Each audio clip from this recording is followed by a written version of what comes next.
The CCP's collective ostrachization, 6 gray rhinos, are closing in. This is Jersey's news commentary channel.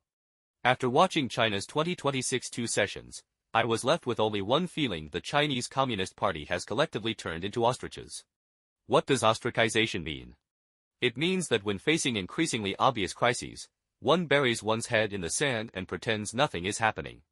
Today, China is actually surrounded by 6 massive gray rhinos that are steadily approaching. These 6 gray rhinos are demographic collapse, the implosion of the real estate sector, a mountain of debt, government finances surviving on borrowing, systemic risks in the banking system, and the comprehensive withdrawal of foreign capital. These issues that truly determine China's future were almost entirely avoided or deliberately downplayed in the government reports at the two sessions. They were not confronted, not discussed, and certainly not resolved. Instead, the only thing repeatedly promoted was a grand slogan: new quality productive forces. Question is, can new quality productive forces solve China's current predicament? Can they solve unemployment? Can they rescue the real estate market? Can they resolve the enormous debt burden? Can they fill the fiscal black hole? Not only can they not solve these problems, they may actually deepen the CCP's crisis. The first gray rhino, demographic collapse. China's population has already entered a phase of rapid and sustained decline. Birth numbers hit new lows every year. In 2025, the number of newborns fell to only 7.92 million. At the same time, the elderly population is rising rapidly. Within the next decade or so, the number of Chinese citizens aged 60 and above will exceed 400 million. This means enormous pension pressure, medical insurance systems approaching exhaustion, and a shrinking labor force. When a country grows old before it grows rich, how can its economy continue to expand?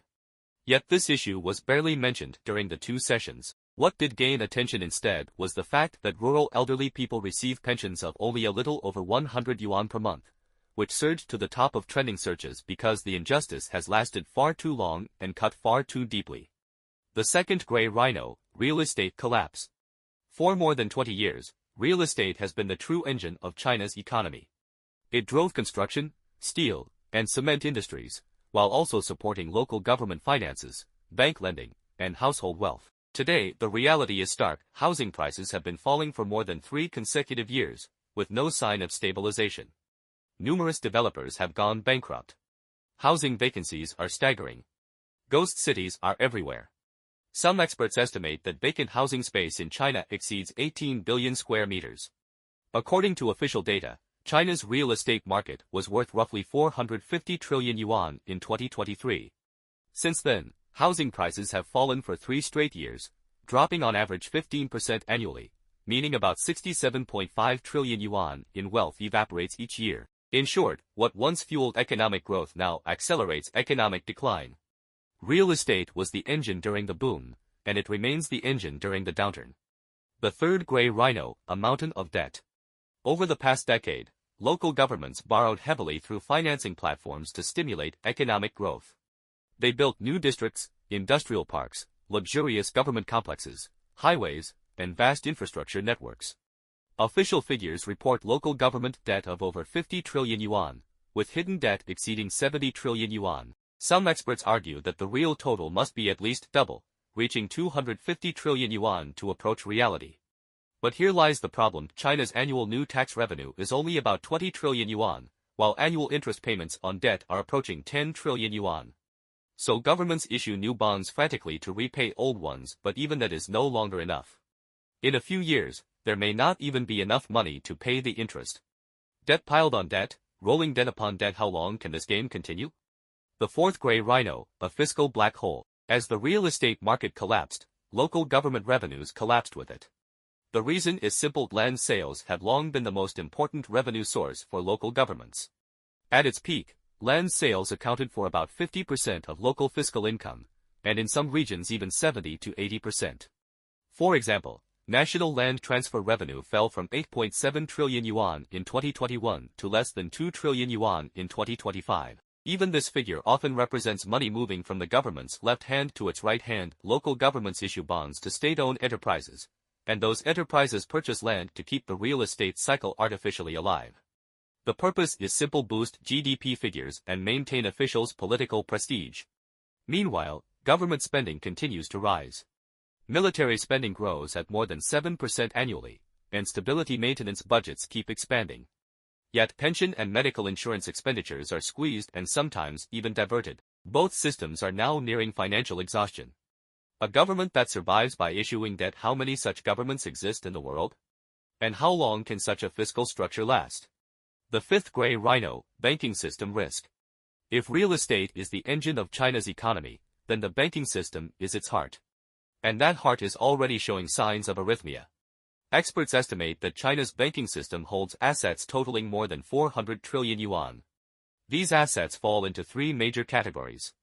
The first is credit assets, accounting for about 40%. Officially, the non-performing loan ratio is reported as 1.3%, but industry insiders believe the true bad loan ratio may be 10 times higher or more. The second category is investment assets, also around 40%. Of these investments, roughly 40% are tied to real estate and another 40% to local government financing platforms, one sector collapsing, the other a bottomless pit. The third category is liquid assets, about 20%.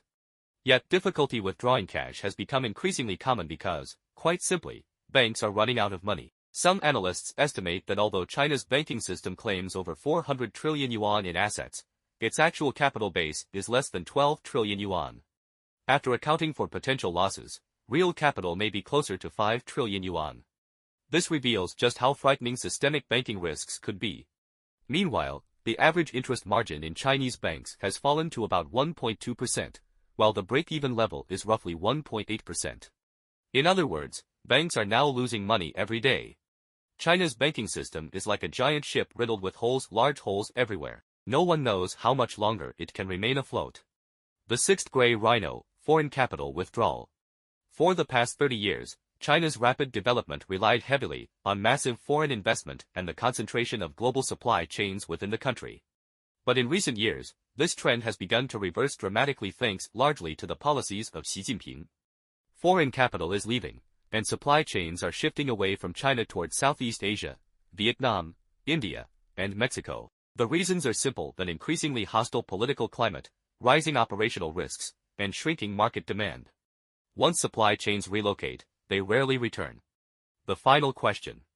With 6 gray rhinos closing in at the same time, the two sessions repeatedly emphasize only one thing: new quality productive forces, artificial intelligence, semiconductors, new energy, and high-end manufacturing. These industries are certainly important. But they cannot solve China's most urgent problems today. They cannot solve unemployment. In fact, AI may worsen job losses. They cannot create stable fiscal revenue. Instead, the CCP is pouring vast amounts of real money into industries whose future remains uncertain. China's real problem today is a collectively ostrich-like political system, one that lacks the courage, the interest, and the capability to face reality. Every day that the gray rhinos are avoided, the eventual impact grows stronger. And when all 6 gray rhinos charge at once, how long can the CCP keep its head buried in the sand?